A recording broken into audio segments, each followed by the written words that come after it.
Guys, what's going on? It's Mechanics Garage coming at you today. We got a 2002 Jaguar S-Type. It's having a fuel issue, and we believe it's the fuel pump that's gone. We went in here and checked the fuses as well. This number 17 fuse location where you see this 15 fuse at, this was blown, and according to the diagram, this is for the fuel pump. We went ahead and replaced that and tried to get the car to start, and we still got a no start action. So we're still going to go ahead and move forward and replace this fuel pump. So we're going to get to it.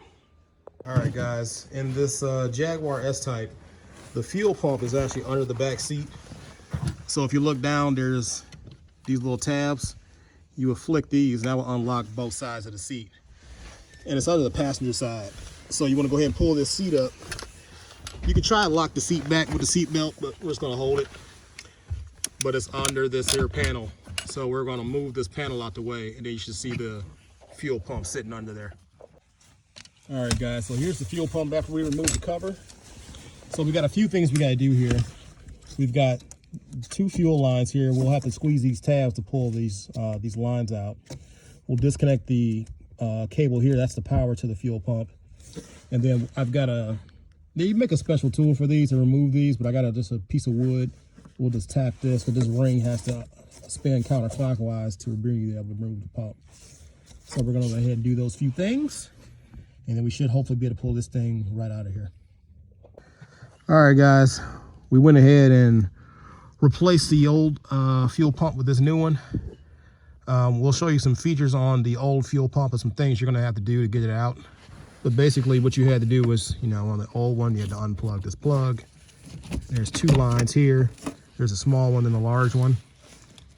And then you had this ring that you had to get off. This ring was kind of a challenge. We used a piece of wood and a hammer and tapped this ring counterclockwise. Just be aware that when you put the new one in, zoom in here, there's an arrow here. There's also one on this side. They point to a little tab that this new fuel pump has to click into in order to get this ring on straight. So make sure you get that lined up, or you're gonna have some fun trying to do this with two hands. You're gonna need some extra hands to help you with this. So we're gonna go ahead and tighten this back up, going clockwise, and then we'll plug everything back up, and we'll show you the old fuel pump. All right, guys, here's the old fuel pump we took out. So you'll have to actually stick your hand in the tank and release these clips. There's one on either side. Release those, and you should be able to pull this out. Just be aware that this will be full of gas, so have like a bucket or something to put this thing in, like we did. And then go ahead and put your new one in. So we got the new one in here. We've already turned the key a couple times to prime it. So we're gonna go ahead and hit the key here. See if she starts. Yeah, got the key on the roof. Keys in the hole. Prime it. And there we go. They all set. So that's it, y'all. Follow us on Instagram at the Mechanics Garage. Like and subscribe on YouTube. Let us know if you got anything that you want us to work on. Leave a comment. Holler at us later. Peace.